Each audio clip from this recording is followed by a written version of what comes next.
Hello guys, I know some of you guys are wondering how some of these guys were able to do their bicep joint.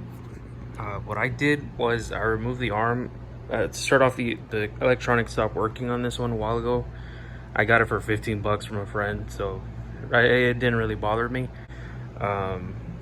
What you want to do is you want to cut this post right here between the arm, right here in this area.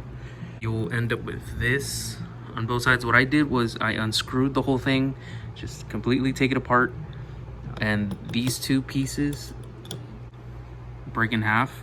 So you'll have two of these, so it'll be easier to cut, more even. If you don't do it right, you'll end up with these little gaps, which with this one I really don't mind. Again, like I said, it was 15 bucks. Can't really complain much about it. Then I screwed this in between them. So when you screw these two pieces back together, it'll tighten, and you'll still be left with a small hole here, which you can screw one of these in there. And I use these two washers in between that space, because if you twist this arm around while it's put together, it's gonna start unscrewing itself, which I'm gonna have to find another solution for that. But this worked, so I'm just gonna stick with this. These are regular washers. It depends on the screw you're gonna use, and yeah, that's how I did my joint. That's how this one works,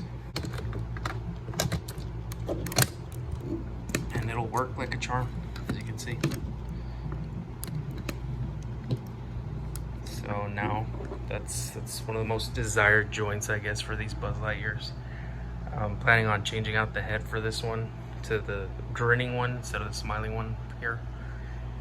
And yeah, that's most of the details I wanted to go through with you guys.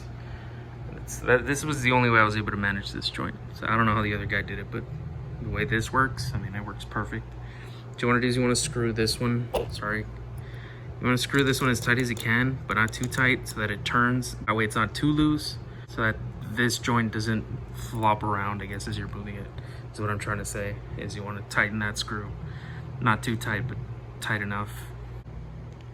Also, another thing that I wanted to show you guys is that for this one, this little part that moves, you want to sand things down so that when you do put the screw into the thing, it doesn't restrict articulation a bit more, as usually it will, because the screw protrudes from that area right there into this joint that turns.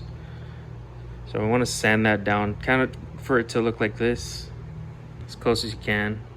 Try not to mess up the plastic too much, otherwise it will break. Another thing is there's some little posts here that you can sand down. So removing those posts or sanding them down, sanding them off, you'll be able to turn the arm full 360. So that's another plus. There you go. Hope you guys, hopefully it works out for you guys as well. It did take a couple of tries, but I mean, it's not too hard. Nothing anyone can't do, unless obviously you're underage, so you need adult supervision for that. And it works perfectly. I've already played around with them, except that while I was doing this, I forgot to take pictures and video. So this is the only way I could show you guys how I did mine. But either way, I mean, it works.